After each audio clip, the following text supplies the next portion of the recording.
Good afternoon. This is James Mulvaney. Welcome to Working Lunch. We're going to be starting today's session in approximately 1 minute from now. And my guest today is going to be Gareth Evans from 1860. So stay where you are. Go and grab yourself a coffee or an ice cold water, given the temperature today. And we'll be starting today's session in about 1 minute.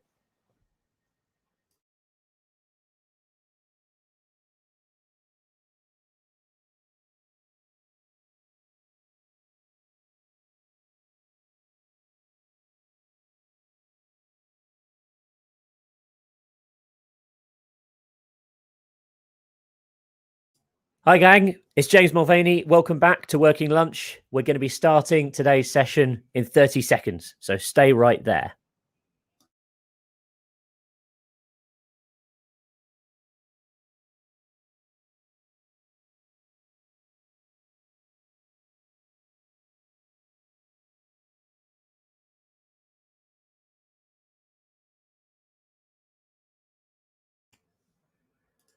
All right. We are live, and my name is James Mulvaney. For those of you who don't know, Working Lunch, we go live every single Wednesday at 1 p.m. UK time. We talk to a different guest, and the concept is really simple. We want to discuss 3 actionable strategies that you could implement immediately to assist you with either growing your business, growing your team, or growing your audience.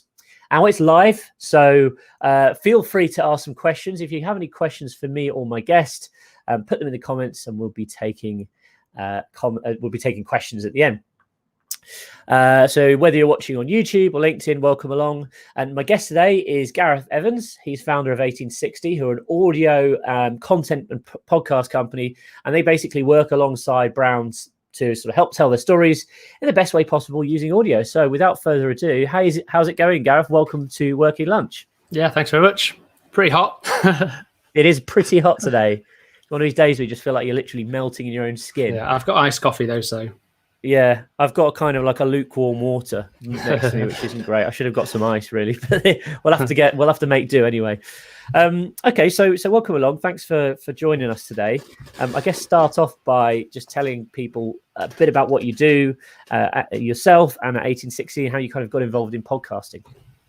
Yeah, so 1860 we make podcasts, entertaining podcasts, largely focused at brands and branded content. I spent over 10 years in radio, in commercial radio, and making radio programs that kind of entertained people.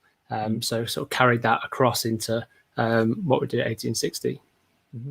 Do you think there's a lot of people are going from radio to podcasting now as a career choice? I think so. And do you know what's great is that when you what I found that when you were in radio, the options as a producer or anyone that wanted to work in that field were quite limited. You had commercial radio, you had the BBC, and you had some independent production companies. Now, there's all these different opportunities, different ways of people launching their own podcast, getting picked up, creating their own content because it's easy enough for them to do, and it's made podcast audio not only more accessible to people, but just increase the creativity. Yeah, I think it's made more accessible both for listeners and also for people who want to get involved in creating content as well. I think traditionally going into the radio industry can be quite difficult. There's only there's only a fixed number of jobs, especially here in the UK. So I think podcasting is interesting. I've had a few people message me recently on LinkedIn, students, graduates, and they were sort of saying, I was going to go into radio, but now I'm thinking about going into podcasting as a producer because it seems like a good alternative. And perhaps there's more jobs around now. Certainly, I think the way the radio industry's gone has kind of, it's sort of centralized a lot of things, which is a shame in a sense, but, it is what it is. So that's kind of a conversation for another day, really. So let's get back into podcasting. So let's just kick off today's topic then. The first topic, so podcasting for brands. Now, I'm a big believer that, every company should really be starting to consider using podcasting now. If you're not already running a podcast, it's a fantastic way of communicating your message to your customers, to potential customers, and it's really good fun as well. Or potentially, if you're a larger organization, it can also be really good for internal comms as well. So what's your take on this? Yeah, absolutely. there are now more ways than ever to sort of engage with people, and and that means more noise than ever to try and cut through. And for certain brands and organizations, the rise of the popularity of podcasts has meant that there is now another channel that they can explore, which may be the best channel for that audience. It might be the best way of connecting with that audience. And up to this point, maybe they were concentrating on video or social, and maybe they weren't hitting the mark. So I think it's worth every sort of brand assessing. And we'll come on to like the importance of audience, but where their customers are, what sort of content they're consuming, and what content they can create that is going to really engage them. Okay, so let's say I have a business, startup or some kind of organization. I'm thinking, right, I want to go into podcasting. What should my first step be? I think always start with the audience. Start with. I chat to a lot of companies, and they've initially got their goals in mind of what they want to achieve, and podcasting isn't a short-term game. If your goals are trying to make some sales or trying to promote a particular one-off event, then podcasting might not be for you. But in terms of growing a community and growing an audience, building up brand trust, loyalty, all of these things, it's great. So start with your audience and work out what content it is that's going to benefit them and it's going to enrich their lives, and then kind of work backwards from there. And the sweet spot is where your goals are here of what you want to achieve, and the audiences are here of what needs you're meeting for them and how you're making their life better. And the great thing about podcasts is you have more real estate to do that. Yeah, absolutely. And also, it doesn't necessarily need to be sales. It could be an education piece. I think you make a very good point where a lot of people, when they go into podcasting, I think they just sort of think, oh, we could just sit and kind of make it up as we go along, or that sort of thing. I think having a sort of solid plan and actually starting to think about who your audience is whether that's an existing audience as a business or the sorts of kind of clients that you want to be attracting. If you kind of have a full understanding of that before you actually go into recording anything, it will help certainly kind of carve that pathway and make sure that the content is going to be on point. Yeah, exactly. And look at a brand in this day and age is going to have had a content strategy of some sort. You'll have been creating content in terms of video content, blog content, digital, social media. You can look at all that content, look at what went well, what didn't work well, and look at there may be stories that you told on a blog that could be told even better and brought to life through audio. And half of the work might have already been done. You might have been creating that content already. And because you have these resources behind you as a brand, with content teams, social media teams, stats people, all of these people that can sort of crunch the numbers and figure out what sort of content's working for you. And start with that as a base if you've already got a sort of decent content strategy. Yeah, I completely agree. That's really good advice, and that's a great tip in terms of like looking back at the blog posts that are performing the best. We've done this a few times, and either you think, right, okay, well, let's look at the blog posts that are performing really well, and maybe you want to update those blog posts or turn them into a video. And one of the things we've tried actually a few times is actually just recording, almost like like an audio book of that podcast of that blog post. So literally just reading it out, narrating it, and embedding just a player at the top for that blog post. The content's already there. All you need to do is sort of sit there and read it out yourself. And if you don't want to do that yourself, you could even hire someone to do it. There's services like I think it's ACX, isn't it? Where you can literally hire people who will narrate for you. one of the benefit of doing this, if you actually put that audio player on the page and people click play and start listening, they're spending more time on that page, which has a positive impact in terms of your SEO, because Google see that people are actually engaging with your site and staying on pages for a long time, which is really good. Okay, so that's kind of like a bit about the why. I think brands should be podcasting, and there's certainly different ways you can get into it. Let's talk about, how does a brand go from saying, okay, we want to have a podcast, we want to now build the podcast. How do we come up with a concept? What are the key things to look for, and how do we make it interesting? Because ultimately, I think there's very much a sort of perception that lots of podcasts are the same. There's already too many podcasts out there. How are we going to get cut through? Yeah, as I said, there is noise in the sort of general content world, and then the growth of podcasting. Well over 1 million podcasts out there now. Yeah. So you've got to cut through that, and it's gone are the days when you can stick a budget microphone on a table in between two people and record a conversation and put that out and expect people to listen. People's expectations have naturally got higher. So what people are prepared to listen to has also got higher. So be as creative and as adventurous as you can. And I think that if your idea of what a podcast is, for quite valid reasons, maybe that's just your taste in podcasts, that's all you tend to listen to, are kind of straightforward interview podcasts, then maybe educate yourself in different sort of formats. So there are so many podcasts out there. Ask for recommendations, get on Twitter, ask people. People are always willing to give their podcast recommendations and always happy to. That's a great thing about podcasts. So listen to all sorts of different formats.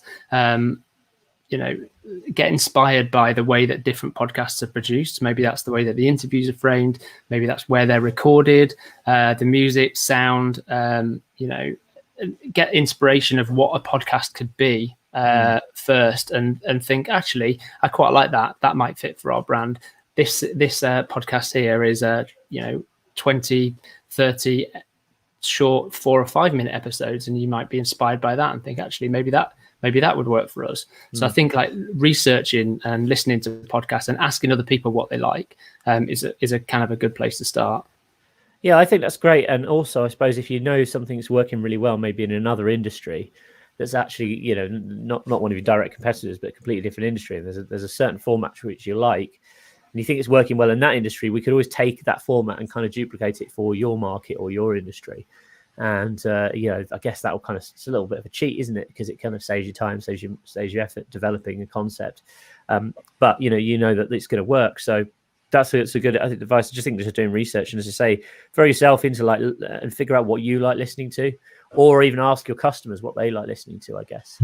Yeah, and I think that's where you can also get the help from people who make podcasts, or who are just really into podcasts, and ask their advice as well.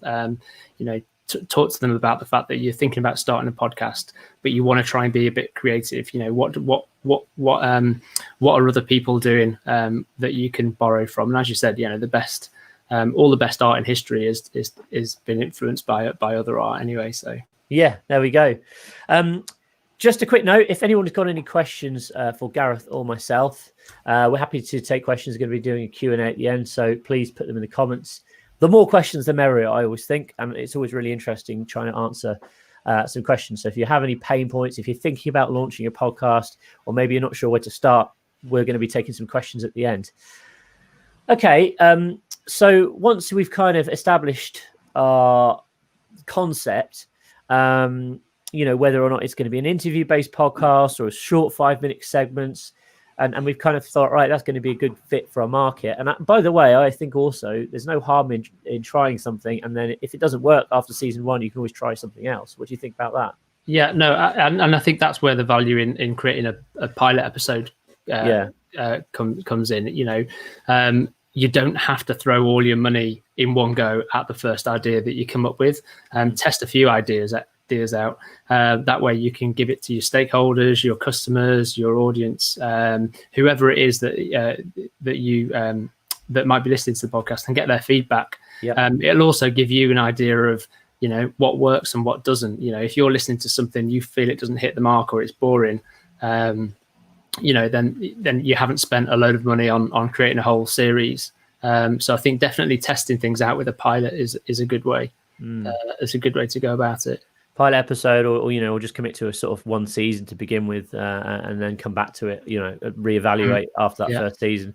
I must admit, we tried doing like a daily briefing before Christmas last year. It was like October, I think we started, and we did that for a few months. It just became too much recording something every single morning and making sure we're getting it out. And we had some momentum on it, which was good, but it kind of like it got to a stage where we just had to sort of reevaluate: was that time being best spent doing that, and what were we gaining from it as a company? And ultimately, we weren't really gaining much.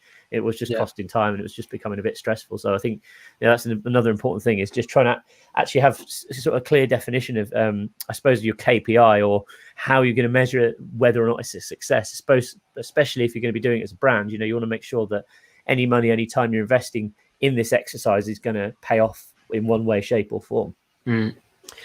Okay, so in terms of once we've got our podcast up and running, let's move on to sort of our third topic, which is building a solid content strategy. Yeah, can I just backtrack on one thing before we move on to that? Establishing a format from the outset. So once you have made this, you've made your pilot, or you've done your first series. You've planned your first series. Make sure that the format is solid, and then you're going to be able. It's something that you can repeat episode by episode. It's not worth backing yourself into a corner with the sort of guest you might interview, or the sort of topic you might cover. If you think that that's not gonna work episode after episode. And it also means that you've got kind of a blueprint then that you can share with the different departments, your marketing department, your customers, different stakeholders about that podcast, and they have a solid idea of what it is, and it keeps you on track as well. Okay, cool. Yeah, and I think if you can kind of get that format down, onto paper, so like you say, have a document that you can share around, so anyone who's coming into the podcast, again, what's your perspective of kind of getting other departments involved, having as many people from the company involved as possible? Is that a good idea or not? I think it can be. I think there's the great thing about certainly larger organizations has you've got people within that business who might be exceptional copywriters. There might be an exceptional host in there, for instance, but that doesn't mean that they lend themselves to audio. So I think go tread carefully, make sure that you're getting them involved for the right reason. But I think it is if you can save some costs and also help to incorporate different parts of the business in it. But it also means that it doesn't, not at the detriment of the podcast. Then I think, for sure. Cool. Okay. So building a solid content strategy for your podcast. I think this is something that's really exciting. I think, and there's so much opportunity to repurpose podcast content if you do it in the right way. Yeah. So a podcast. Don't think of a podcast as a kind of a as one piece of content. When you're investing your money in a podcast, you're investing it in multiple forms of content. So for the benefit of the podcast, it should give you offshoot content that can be used on social media, blog posts, maybe even video. So that's not only benefiting the podcast in terms of promotion, but you're also getting more bang for your buck. Yeah. And what sort of ways can people repurpose the content then? So, like audio isn't the easiest thing to share on social media. So, visualize it. Although Twitter are experimenting with audio Twitter posts at the moment, but for the time being, visualizing audio, creating little animations with the words that pop up karaoke style along the bottom. There are apps online that you can use to create that, like Headliner and Wave, that are free to use, that create great little pieces of micro content that you can share. Or you might have, as we said earlier on, involving sort of different teams. You might have great designers who can spare some time to create your own bespoke individual assets that you can then share that are going to be completely on brand as well. But I think visualizing that audio and for the correct channel, whether that be sort of Facebook or Twitter or Instagram, to help leverage those audiences. Mm-hmm. Yeah, and I think also making sure that you're transcribing each episode and turn that content into quotes that you can post on social media, or take out the juicy bits and actually write them down. Even when you're sending out an email to promote that episode, I think it's always good to just have a list of like benefits, almost like, here's why you should listen to this episode. In this episode, we're going to talk about X, Y, and Z, or you will learn 1, 2, and 3. Just because ultimately you need sometimes to give people a bit of a nudge as to why they actually need to listen to that episode. I think nowadays the podcasting, traditionally it was like, okay, you subscribe via the app and each episode gets downloaded. But then certainly when you're suddenly subscribing to maybe 10 plus podcasts, it's quite easy to miss episodes. So you kind of need to be reminding people to go back. And then also sometimes people just don't subscribe to your podcast, because a lot of people will sit and press play in the browser and just listen to it on a web player or on YouTube. So they won't always necessarily be actually subscribe via an app and digesting them in that way. So I think, remembering to tell your audience that podcast episodes are live is also kind of quite important. Yeah, and I think whenever we're producing podcasts, the end of it, end of the production might finish on an episode, but not just one episode is delivered. Pull out promo quotes. Yeah, it goes back to as I said, I spent sort of a decade in radio, and you'd create a great radio program, or you'd be in a fantastic interview with somebody. Yeah. But unless you tell people that program or interview is going to happen, then they don't know to tune in. So pick out the best bits, pick out the laugh out loud quotes or the really inspiring quotes from that interview, and then you can create those. So whenever you create a podcast episode, there should be 2 promo clips, maybe a video to go with it, a transcript, and some written quotes, like you say. So. And what advice would you give to someone who says, "Oh, that sounds like a lot of work. I don't have time to create all of that"? Yeah, good point. It's not easy. I think that a lot of the producing a podcast is only half the job. There's no point producing a podcast if then you're not putting an equal amount of work into promoting that podcast. So I think that your expectations for when you do start a podcast, it needs to start back then. You need to have a think about how you are going to promote this podcast if you're going to commit that budget to it. So think about, maybe it's involving sort of an external PR team. Maybe it's leveraging some of your community online or on social media. But there are ways of automating these things as well. Creating transcripts using online transcription services like Trint, Otter.ai, or ones like that that can automate a lot of this. But I think it's all about working out what resource you have and trying not to do everything. If you're a small business and you're setting up your social media accounts, it's the advice is don't set up every single social channel. Look at the ones that work best for you and that you have the time to really commit the resources to, and choose those. And it's similar with podcasts. Yeah, again, I think it's quite interesting because obviously most podcasts now have a social presence. They'll have a podcast, Twitter account or a YouTube or an Instagram account for that specific podcast. And it's a good way of kind of keeping in touch with your audience and engaging with your fan base, or engaging with the community. And I think those channels are right. But you make a very good point. I think we found this as a business as well. Some businesses will just work better on certain social media channels than others. So you need to kind of figure that stuff out. And when you figure out which one is working, just disregard the others, or almost just keep them kind of ticking over, but focus your efforts on one to make sure you're kind of getting the most bang for your buck from that specific channel. Yeah, and I think that comes back into working podcasts, your podcast strategy into your overall content strategy. So when you're in the planning phase, work out how that podcast is going to fit with your other content. And as I said, it can create more content in its own right. So maybe it's the case that your social team doesn't need to create a certain number of social posts a month, because now the podcast is going to generate that content for them. So I think it's all about being strategic with it. Cool. Okay. Is there anything else you want to add, or should we move on to some questions?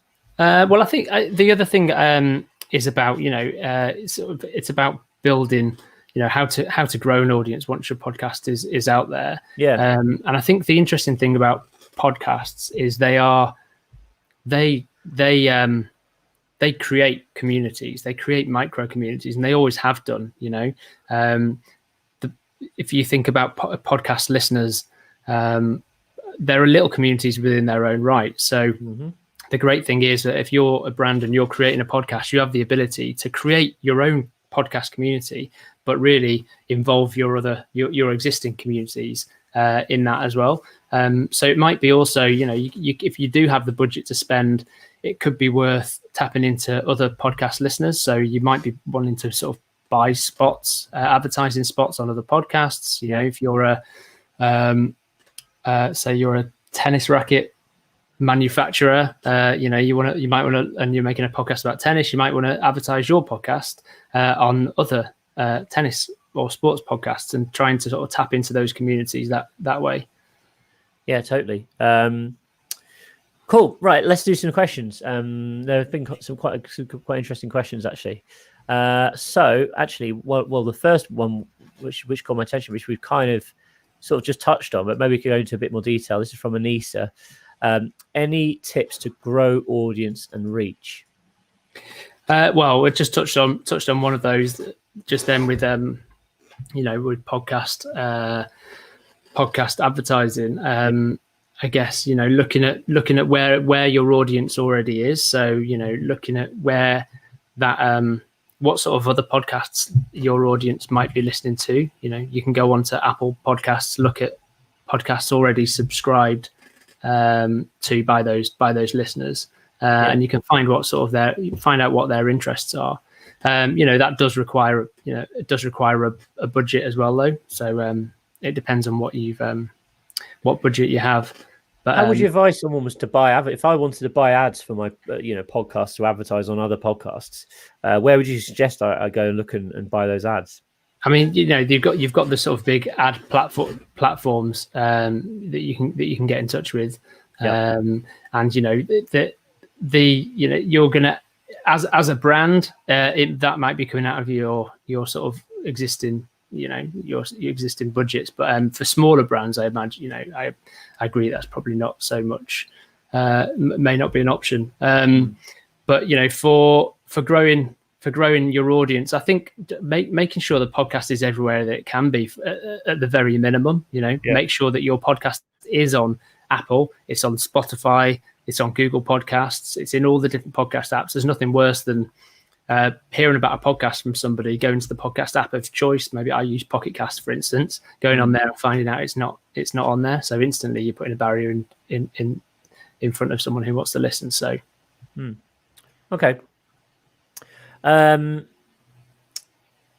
So a couple of questions from Jackie.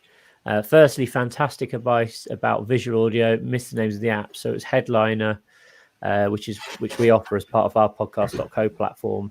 The other one was Wave, was it? With a double V, yeah. I think Headliner is my preferred one. Yeah, Headliner's great. I think it's headliner.app is their address if you want to check it out, Jackie. They have a free tier.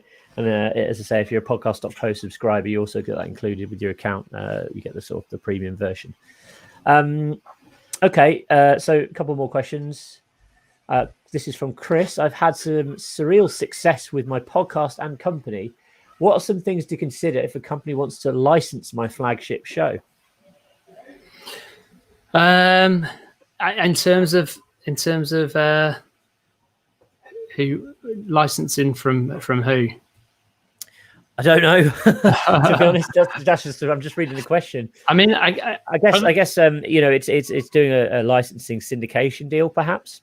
Yeah, I guess if you own the IP for that, and that is your it's your podcast, then I suppose just making sure that deal's working for you.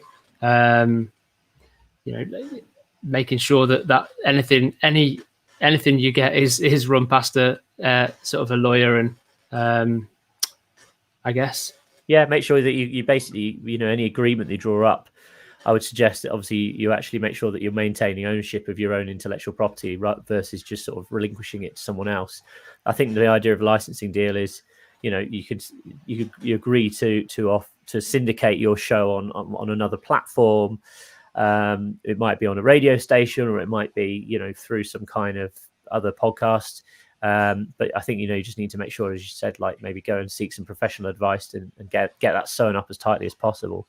Yeah, I think the important thing is that you're in control of that. I know there are some great opportunities for that. The more people that are creating great podcasts, the more opportunities. As we said, radio stations. There might be production companies that might have the ability to get that to a bigger audience. So make sure you're in control of it. Definitely. Okay, this is a good question from Caroline. Thanks for your advice. I've just launched a new podcast. I'm trying to reach both a B2B and B2C audience. So people who are founders of charities and social enterprises, and a wider audience of people interested in founder stories. What advice would you give?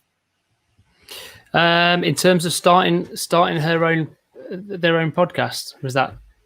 Yeah, I mean, I guess it's I guess there's sort of two questions here. In a sense, Caroline, you're sort of saying you want to focus on specific types of people that are founders of charities and social enterprises, and then a wider audience of people who are interested in founder stories. So I guess you need to start by just defining exactly who your audience is.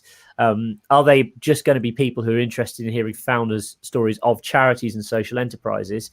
If so, where would you go and find that audience? I guess that's the thing. It needs to be something that you kind of take into consideration when you're sort of concepting it. It's easy to say, and I think a lot of people when they go into podcasting, just when you ask them the question, who's your audience? Everyone. Well, of course, everyone's not going to listen to your podcast, and no one should assume that. You've got to have a good grasp on, I think, who your audience is, and specifically if you're talking to founders of charities and social enterprises, and you're interviewing them, make sure that they are pushing your podcast out to their audiences, because I'm sure their audiences will be interested in those stories.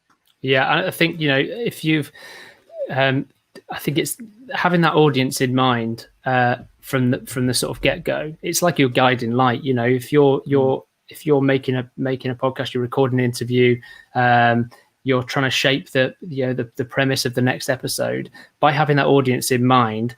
If it's focused enough, then, and it's not just for everyone, it will help you keep you on track. And because if you feel like you're not speaking to that person, and it goes, this goes back to one of the sort of golden rules of radio is always make sure that you're speaking to one person. So that one, you're not speaking to a collection of people. Imagine that, you've got your headphones on, you're speaking to one person, they're in your ears. So, make your podcast for that one person. Cool. Okay, next question. We've had quite a few today, by the way. Thanks, guys. If anyone's got any to sort of finish up with, please get them in. This from Michael Arthur. How can I monetize my podcast? Is it only through affiliate links? I mean, you can monetize your podcast in different. I suppose it depends. If you're a brand, and then it's kind of a different story. So let's sort of take branded podcasts out of the equation there. But there are the major platforms. Podbean, Acast will offer to monetize your podcast for you. There's no reason why you can't sort of forge your own deals, though. If you feel like you've got a great contact, we work with somebody who's launched a podcast in a specific sort of sector, has great links, and the revenue that they generate from their podcast through the deals that they forge themselves is far more than what they would get through one of the advertising platforms, and it's more niche, it's more relevant to that audience as well. So I'm really with you on that. I think at the moment podcast, the sort of traditional, as you might imagine advertising to be, like 30-second spots at the beginning and end of podcasts, they don't really pay very well. You generally have to have very large audience to get involved with one of these kind of big players like Acast in the first place. So if you've only got, say, 500 or 1,000 downloads of an episode, it's very unlikely that they accept you.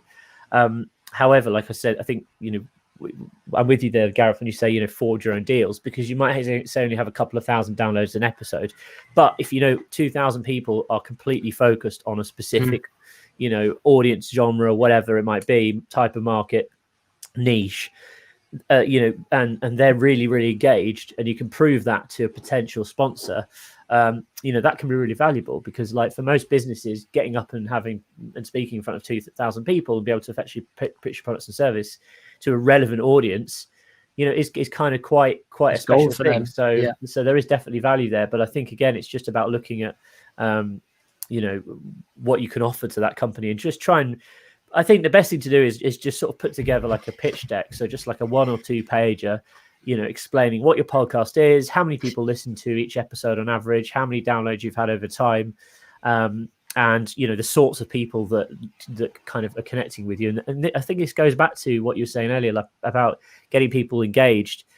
If you can sort of show people, say, like comments to prove that people are actually, who they say they are, and your audience isn't just like random people, or you have a mailing list which complements your podcast, and you've got good open rates, all of that will go towards the potential sponsor saying yes. So you just need to try and pitch it in as positive light as possible, and then go and seek out relevant sponsors, not just random ones. Yeah, and the other benefit, just quickly on that, is that you have more control over that relationship. So you can promise, say, one of the example I just mentioned, we created an ad which was kind of like tips and advice. So it was, rather than it just be a live read for a advertise it like an advert, a straightforward advert. Yeah.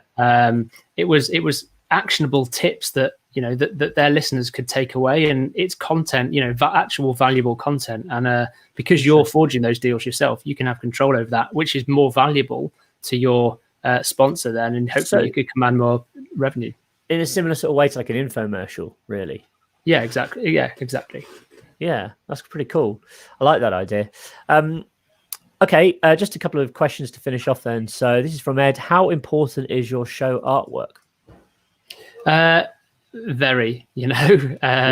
Look at how many podcasts are on that, are on the sort of various platforms, and generally they're only sort of that big on a smartphone screen.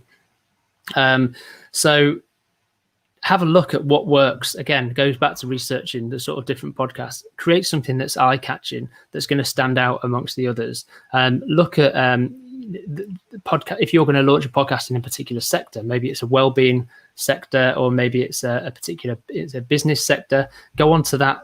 Go onto Apple Podcasts. Have a look at the charts and the individual sectors, and look at, is there a pattern? Maybe they're all blue, or maybe they all have someone's face on them, or maybe none of them are done with sort of graphics or animation. And have a look at how yours could stand out, and don't include any sort of tiny writing as well. Yeah, I agree. And also just, it doesn't cost much to hire a designer. You can go on sites like Fiverr.com, and you can get someone who can mock up some artwork for you, which might look 10 times better than something you could do yourself. Obviously, you might have great design skills, you might not, but it's just certainly something that's worth investing in if you don't have those skills. And also, just don't rely on templates, or just try and be creative with it. Try and create something that's kind of colorful and sleek. But also, I think you make a good point. If you think about the size of the thing, if you try and cram too much into it, it becomes quite busy and quite hard to read. Okay, so just one last question then to finish off. This is from Tuseth. How about solo podcasts? How do you create an engaging solo podcast? Is that one? Do you mean one person? Yeah, I guess it's just me and the mic kind of thing.